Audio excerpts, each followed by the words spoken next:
Paulus tidak berkampanye untuk menghapuskan penyakit yang ada di tengah masyarakat, namun dia lebih tertarik untuk menyebarkan Injil dan mempromosikan perilaku yang tepat di semua elemen di tengah-tengah masyarakat.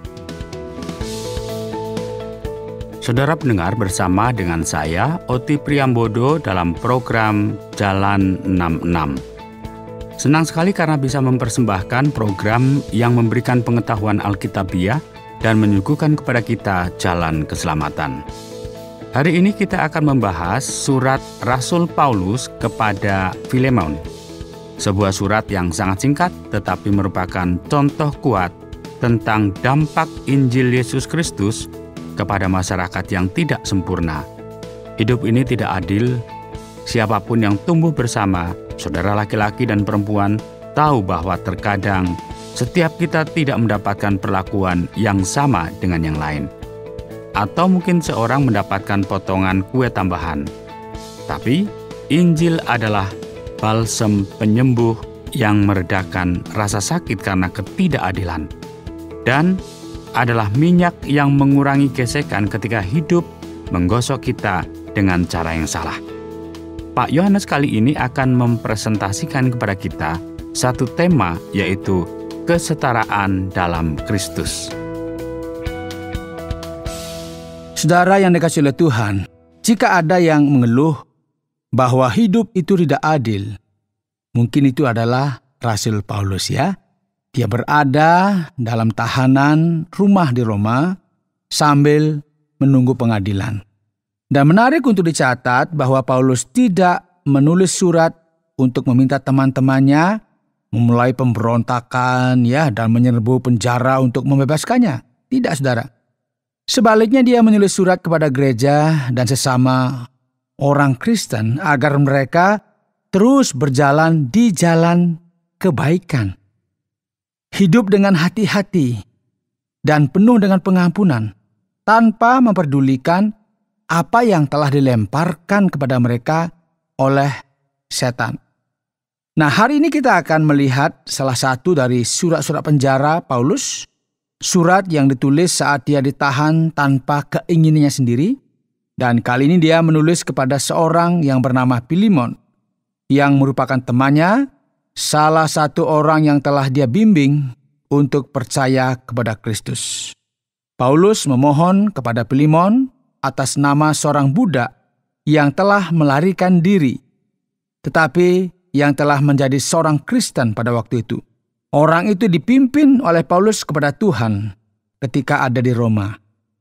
Ini adalah surat yang luar biasa, saudara, dan saya mengajak kita akan membaca bagian ini dimulai dari ayat pertama.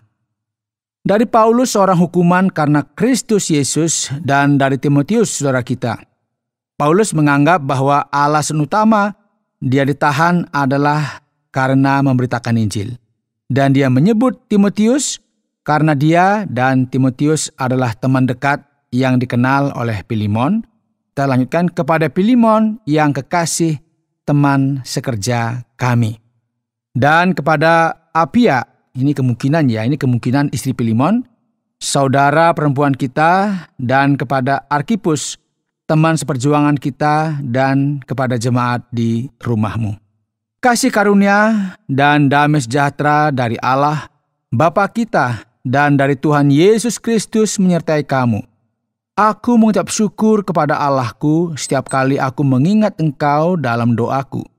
Karena aku mendengar tentang kasih-Mu kepada semua orang kudus dan tentang iman-Mu kepada Tuhan Yesus. Dan aku berdoa agar persekutuan-Mu di dalam iman turut mengerjakan pengetahuan akan yang baik di antara kita untuk Kristus. Dari kasih-Mu sudah kuperoleh kegembiraan besar dan kekuatan, sebab hati orang-orang kudus telah Kau hiburkan, saudaraku. Karena itu, sekalipun di dalam Kristus, aku mempunyai kebebasan penuh untuk memerintahkan kepadamu apa yang harus engkau lakukan. Tetapi mengingat kasih-Mu itu, lebih baik aku memintanya daripadamu. Aku Paulus, yang sudah menjadi tua, lagi pula sekarang dipenjarakan karena Kristus. Mengajukan permintaan kepadamu mengenai anakku yang kudapat selagi aku dalam penjara, yakni Onesimus. Saudara, pertanyaannya adalah, apa yang dilakukan Onesimus di penjara? Nah, jawabannya telah diperkirakan bahwa Onesimus mungkin telah mencuri sesuatu dari rumah Filemon, atau mungkin dia ditangkap karena menjadi budak yang melarikan diri. Nah, surat ini memang tidak memberikan penjelasan kepada kita, tetapi itu meninggalkan sesuatu petunjuk yang bisa kita lihat di ayat 11. Mari kita baca. Dahulu memang dia tidak berguna bagimu, tetapi sekarang sangat berguna baik bagimu maupun bagiku. Nah, Onesimus menjadi pembantu yang rela bagi Rasul Paulus dalam banyak hal.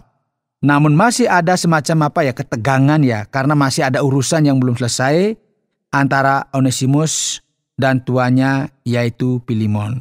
Ayat 12, dia kusuruh kembali kepadamu, dia yaitu buah hatiku. Paulus mendorong Onesimus untuk kembali kepada Filemon. Karena dia menilai itu adalah hal yang benar untuk dilakukan.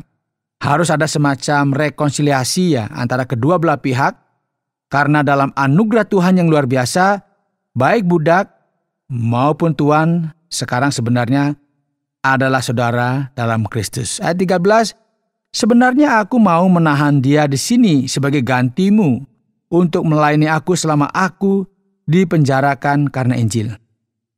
Tetapi tanpa persetujuanmu, aku tidak mau berbuat sesuatu supaya yang baik itu jangan engkau lakukan seolah-olah dengan paksa, melainkan dengan sukarela. Nah, saudara, bisa dibayangkan seorang pria tua di penjara pasti akan sangat senang jika ada orang yang menemaninya. Dan Paulus lebih senang Onesimus sebenarnya bersama dengan dia. Sekalipun demikian, sebagai orang percaya harus mengutamakan hal yang lebih utama. Itulah sebabnya Paulus tidak ingin memerintah Filemon untuk melakukan seperti yang dia perintahkan. Dia menarik hati Filemon, mengambil hatinya meminta izin kepada Filemon seolah-olah mengatakan, saya tidak memberitahu Anda. Saya meminta Anda sebagai seorang saudara. Tolong terima Onesimus.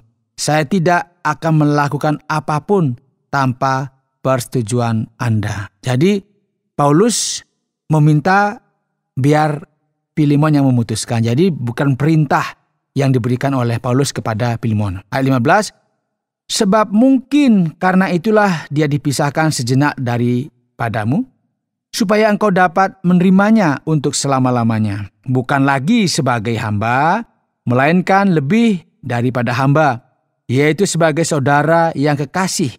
Bagiku sudah demikian, apalagi bagimu, baik secara manusia maupun di dalam Tuhan. Nah, saudara, Paulus membawa perlindungan Tuhan ke dalam diskusi ini, mengatakan, coba pikirkan Filemon, mungkin Tuhan telah mengatur semuanya ini, bahkan membiarkan kesalahan yang mungkin telah dilakukan Onesimus sehingga dia ditangkap dan sekarang merasa menyesal dan menerima Kristus sebagai juru selamatnya dan akhirnya kembali kepada Anda. Bukan sebagai orang yang tidak percaya, yang hatinya dipenuhi dengan sikap yang salah, tetapi sebagai seorang saudara yang hatinya dan pikirannya telah berubah untuk menjalankan tugas-tugasnya dengan hati yang baik, dengan hati nurani yang jernih. Tentu ini akan memberi manfaat lebih banyak kepada Anda daripada kondisinya sebelumnya. Nah, singkatnya, saudara, Injil telah mengubah seluruh situasi sulit ini, situasi tegang ini, menjadi situasi yang sama-sama menyenangkan. Orang bilang itu win-win solution, begitu ya. Sehingga Onesimus senang, kemudian juga Filemon juga senang karena mereka adalah satu saudara dalam Kristus. Mari sambung ayat 17. Kalau engkau menganggap aku temanmu seiman, terimalah dia seperti aku sendiri. Dan kalau dia sudah merugikan engkau ataupun berhutang padamu, tanggungkanlah semuanya itu kepadaku. Aku Paulus menjaminnya dengan tulisan tanganku sendiri. Aku akan membayarnya, agar jangan kukatakan, tanggungkanlah semuanya itu kepadamu, karena engkau berhutang kepadaku, yaitu dirimu sendiri. Ya saudaraku, semoga engkau berguna bagiku di dalam Tuhan. Hiburkanlah hatiku di dalam Kristus. Saudara, Paulus membuat janji ini dengan penuh keyakinan bahwa Filemon akan melakukan apa yang dia minta, menggugah hati nuraninya dengan mengingatkannya bahwa dia berhutang keselamatan kepada Paulus. Paulus bahkan berjanji untuk menanggung hutang Onesimus jika perlu. Tetapi dia mungkin mengharapkan bahwa Filemon akan menghapuskan hutang itu. Karena Paulus mungkin juga tidak memiliki banyak uang dan Filemon mungkin sebagai orang yang kaya secara keuangan karena memiliki properti atau memiliki tanah dan sebagainya, sehingga dia mampu untuk menanggung hamba atau memperkerjakan hamba. Ayat 21, dengan percaya kepada ketaatanmu, kutulis ini kepadamu, aku tahu lebih daripada permintaanku ini akan kau lakukan. Dalam pada itu bersedialah juga memberi tumpangan kepadaku, karena aku harap oleh doamu aku akan dikembalikan kepadamu. Ini ada alasan untuk mengharapkan pembebasannya yang segera, karena sejarah menunjukkan bahwa Paulus dibebaskan dari tuduhan palsu dan bebas untuk melakukan perjalanan misi keempatnya, meninggalkan Roma dan mungkin juga pergi jauh ke Spanyol di ujung barat laut Mediterania sebelum ia kembali ke Roma. Ayat 23, salam kepadamu dari Epapras, temanku sepenjara karena Kristus Yesus, dan dari Markus, Aristarkus, Demas dan Lukas, teman-teman sekerjaku. Ini adalah komentar penutup menyebutkan beberapa orang yang telah bekerja sama dengan Paulus dalam pelayanannya, termasuk Yohanes Markus yang menulis Injil Markus dan Lukas, seorang dokter yang menulis Injil Lukas dan juga buku Kisah Para Rasul. Mungkin teman-teman ini diberi kebebasan untuk datang dan mengunjungi Paulus kapan saja mereka inginkan. Ayat 25. Kasih karunia Tuhan Yesus Kristus menyertai rohmu. Saudara, inilah akhirnya apa yang dituliskan Paulus kepada Filemon.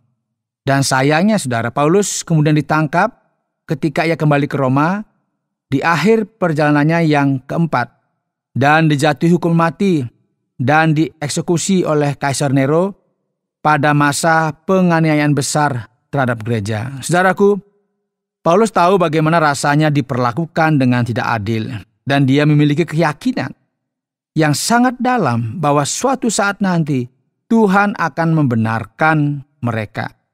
Mereka yang telah dirampok, ditipu, dibunuh akan mendapat ganti dalam banyak cara dan memiliki kebahagiaan yang abadi. Saudaraku, bagaimana Injil membalikkan sistem setan dan kejahatan manusia?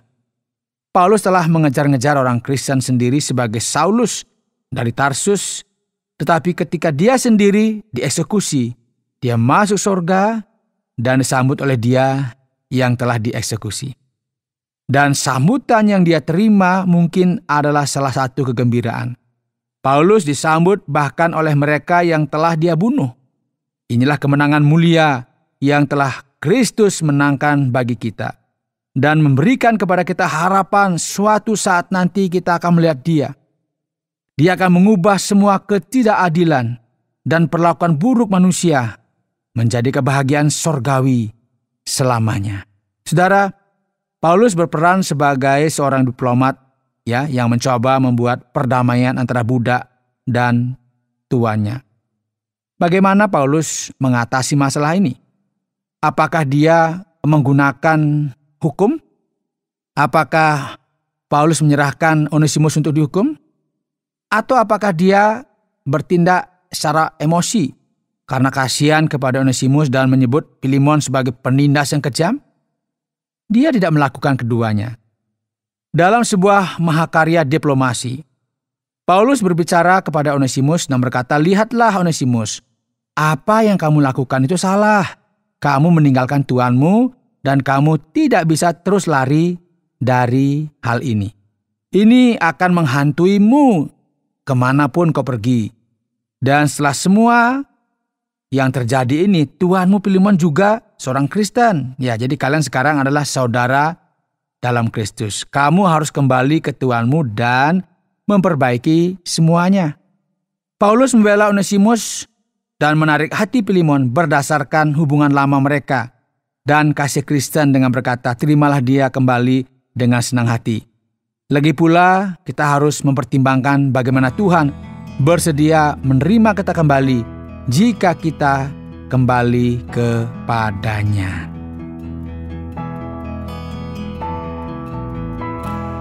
Anda sedang mendengarkan Jalan 66 dalam rangkaian pembahasan Kitab Filemon yang dijelaskan oleh Pak Yohanes dengan topik kesetaraan dalam Kristus. Saatnya kita pada sesi tanya-jawab dari pembahasan kita kali ini, yaitu Kitab Filemon. Sebuah surat yang sangat singkat tetapi menunjukkan bagaimana Injil adalah penyeimbang yang hebat di tengah korupsi dan ketidakadilan sosial. Pak Yohanes, bagaimana kita tahu Filemon adalah pengikut Kristus ketika dia memiliki budak? Ini pertanyaan yang baik, Pak Oti. Bagaimana kita bisa tahu dengan pasti bahwa seseorang adalah pengikut Kristus yang sejati? Adalah dengan melihat cara hidup mereka termasuk cara bertutur kata.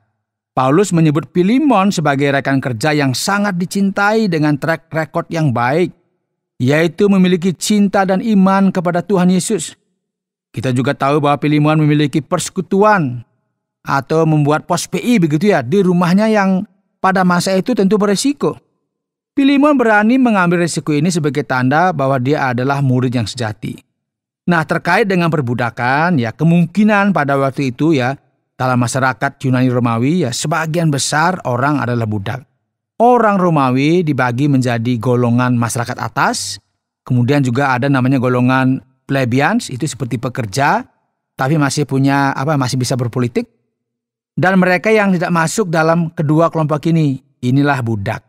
Nah, sebagian besar populasi pada masa itu termasuk golongan terakhir ini, bisa sampai 60%. Mereka miskin dan harus menyerahkan diri mereka sebagai budak agar bisa bertahan hidup. Paulus tidak berkampanye ya untuk menghapus penyakit masyarakat ini. Dia tertarik untuk menyebarkan Injil dan mempromosikan perilaku yang benar di semua elemen masyarakat, bahkan mereka yang diperlakukan dengan tidak adil. Yang berikut ini sebuah pertanyaan, yaitu Pak Yohanes, di manakah Filemon berada pada saat penulisan ini? Nah, Pak Oti ya, Paulus menyebut Epapras ya, yang kemudian disebut dalam surat kepada jemaat di Kolose. Jadi ini adalah indikasi yang baik bahwa Kolose adalah tempat tinggal Filemon. Jadi kira-kira di Kolose begitu ya, berdasarkan data yang ada. Pak Yohanes, mengapa Paulus menyebut Onesimus sebagai anaknya yang menjadi ayahnya di penjara? Sebenarnya, apa yang dilakukan oleh Onesimus di penjara pada awalnya? Ya, Onesimus adalah seorang budak yang melarikan diri. Dan mungkin saja dia telah mencuri uang yang dimiliki oleh Filemon untuk membiayai pelariannya. Ini adalah satu-satunya cara seseorang budak bisa memiliki uang, karena dia tidak pernah berhak atas apapun. Jadi jika dia tertangkap, dia akan ditangkap dan bertemu dengan Paulus selama di penjara. Paulus telah membimbing Onesimus kepada Tuhan. Itulah sebabnya Paulus menganggap Onesimus sebagai anaknya. Meskipun ini bukan maksudnya sebagai anak kandung begitu ya. Mereka pasti telah banyak berbicara dan Paulus mengetahui kisah hidup Onesimus sehingga memberitahunya agar kembali kepada tuannya dan mencoba untuk memperbaiki hubungan dengan tuannya. Nah, nama Onesimus sebenarnya berarti berguna. Dan ternyata saudara, luar biasa ya, Paulus memakai makna dari nama tersebut. Saat Paulus menulis suratnya, lihatlah Filemon, kamu mungkin berpikir bahwa Onesimus tidak berguna untukmu. Tetapi kenyataannya adalah dia akan sangat berguna untukmu sebagaimana dia sangat berguna bagiku. Nah, menurut Pak Yohanes, apakah Onesimus itu takut untuk kembali kepada tuannya? Ya, sebagai orang yang bersalah, pasti ada ketakutan untuk kembali. Dan Paulus mungkin harus duduk dan menjelaskan bahwa rekonsiliasi itu harus dilakukan. Ingatlah bahwa budak tidak memiliki hak apapun pada saat itu, dan itu tidak adil. Hidup tidak adil. Kita ingat ya kisah Abraham dan budak perempuannya yang bernama Hagar yang melarikan diri dari Sarah nyonyanya ya. Tuhan bertemu dengan dia di padang gurun, menunjukkan kepadanya sumur atau sumber air di mana dia dan anaknya bisa minum begitu, lalu menyuruhnya kembali agar tunduk kepada tuannya, dan ternyata dia melakukannya. Tampaknya tidak adil bagi kita di peradaban barat abad ke-21. Tetapi Paulus membuat poin penting, saudara, bahwa orang-orang yang menyebut nama Kristus harus mentaati otoritas yang telah ditempatkan di atas mereka. Nah, dalam hal ini Onesimus harus merendahkan diri dan kembali. Tidak tahu bagaimana dia akan diterima, karena sangat mungkin bahwa seorang budak yang melarikan diri bisa saja dibunuh jika tertangkap. Dan keadaannya memang buruk, saudara, karena kemungkinan besar ini Onesimus telah mencuri dari tuannya. Nah, jadi ini mungkin sebabnya Paulus berkata kepada Filemon, jika dia berhutang apapun kepadamu, tuliskan di tagihan saya. Kira-kira begitu. Baik, saya pikir kita bisa melihat bagaimana Tuhan mengatur seluruh episode ini, sehingga Onesimus bisa bertemu dengan Paulus dan mendengar pesan yang akan menyelamatkan jiwanya, dan membawa tentang rekonsiliasi dengan tuannya. Iya, Pak Otis, seluruh situasi ini memiliki jejak jari dari Tuhan yang berdaulat atas kehidupan. Itulah sebabnya saya yakin ya, bukan kebetulan Anda mendengarkan program Jalan 66 ini, karena ada tujuan khusus dari Tuhan bagi Anda. Sekarang Pak Yones, mari kita coba berpikir seperti manusia dan mengetahui bahwa terkadang tahanan memalsukan konversi mereka untuk bisa dibebaskan lebih awal. Menurut Pak Yones, apakah mungkin Onesimus memalsukan konversinya hanya untuk mendapatkan perlakuan yang lebih baik? Saya kok nggak yakin ya. Ingatlah juga bahwa keselamatan dan perubahan hidup dalam Kristus sangat sulit untuk dipalsukan. Onesimus menunjukkan imannya dengan menyetujui untuk melakukan apa yang diminta Paulus. Sebenarnya bisa saja dia menolak untuk kembali ya. Karena kan kita sudah tadi bicarakan, dia ini kan sudah melarikan diri. Kemudian kemungkinan besar dia juga mencuri uang. Ini kan kalau kembali kan risikonya bisa dibunuh. Bahkan dia akan kehilangan nyawanya. Tetapi setelah dia percaya kepada Kristus, dia menjadi orang yang taat. Dia tetap bersedia melakukan apa yang benar. Meskipun risikonya bisa saja fatal. Nah, ini pelajaran yang kita dapat. Bahwa ketika kita menjadi pengikut Kristus, kita harus selalu berjalan di jalan yang benar, sekalipun mungkin akibat yang kita harus terima, itu mungkin akan menyusahkan kita. Kira-kira demikian, Pak Oti. Kita tidak memiliki petunjuk apapun tentang apa yang terjadi ketika Onesimus kembali. Bagaimana ini, Pak Yones? Ya, memang tidak ada petunjuk ya. Tetapi Paulus mengenal Filemon cukup baik dan yakin bahwa dia akan menyambut Onesimus, budaknya, dengan tangan terbuka.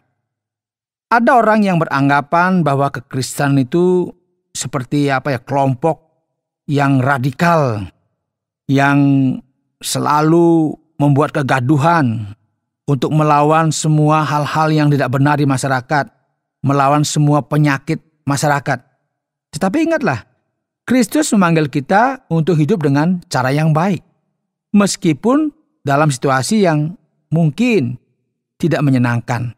Selalu akan ada orang yang kaya dan miskin, sakit dan sehat, orang yang hidupnya happy gitu, tetapi juga ada orang yang hidupnya bermasalah. Tapi ingatlah bahwa hanya Yesus yang bisa memenuhi kebutuhan yang lebih dalam yang ada di dalam lubuk hati kita semua. Mencari dan memberikan pengampunan, ya, itu yang harus kita lakukan, bukan mencari keadilan. Yang merupakan pencarian yang sia-sia, rasanya sulit kita mencari keadilan di muka bumi ini. Tetapi kita bisa memberikan apa? Pengampunan kepada orang lain. Alih-alih menghapuskan perbudakan, yang sudah menjadi struktur masyarakat pada masa Romawi. Justru kekristenan mempertemukan budak dan tuan dalam bangku gereja yang sama, menyembah Tuhan yang sama dengan hati yang berubah. Paus Benediktus yang ke-16 menulis ini tentang kitab Filemon. Tuan dan budak adalah anggota dari satu gereja sebagai saudara dan saudari. Inilah bagaimana orang Kristen saling menyapa.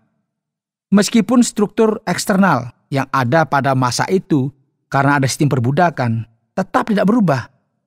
Ini kita sebut sebagai mengubah masyarakat dari dalam. Baik, terima kasih Pak Yones. Apakah kita bisa mencoba untuk melihat kembali dan merangkum apa yang ditulis Paulus kepada temannya, yaitu Filemon? Saudara, dalam program Jalan 66, kita telah belajar bagaimana Paulus mengirimkan seorang budak yang lari, yaitu yang bernama Onesimus, agar kembali kepada tuannya, yaitu Filemon, dengan tujuan agar mereka memperbaiki hubungan mereka. Menunjukkan bahwa dia adalah orang yang berbeda, yakni Onesimus, setelah Kristus memerintah hatinya. Paulus juga meminta kepada Filemon untuk menerapkan atau mengaplikasikan imannya dalam perbuatan dengan menunjukkan cinta dan kesediaannya untuk menerima budaknya kembali. Memahami bahwa mereka berdua berada pada tingkat kesetaraan di dalam Kristus. Ini yang perlu ditekankan. Dan saya pikir saudara, surat kecil dari Paulus kepada Filemon ini mencerminkan bagaimana Injil membatalkan banyak sistem jahat iblis dan memperoleh kemenangan moral bahkan di hadapan ketidakadilan di muka bumi ini. Saudara pendengar, karena waktu yang tidak memungkinkan, kita akhiri program Jalan 66 kali ini. Kami menantikan Anda untuk tetap mengikuti pelajaran berikut dalam lanjutan pembelajaran Alkitab yang memberikan pelajaran menyeluruh tentang firman Tuhan. Jika Anda memiliki pertanyaan atau berespon terhadap topik berhubungan dengan program ini, silakan menyampaikan melalui WhatsApp ke nomor 081 333 777 386. Terima kasih atas perhatian Anda.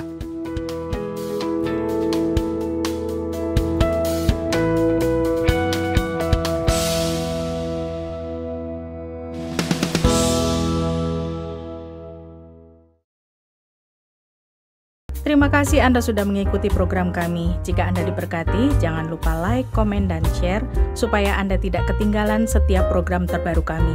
Jangan lupa juga untuk subscribe channelnya dan nyalakan loncengnya. Jika Anda ingin mendukung pelayanan kami, bisa melalui rekening kami berikut ini atau menghubungi kami di sini.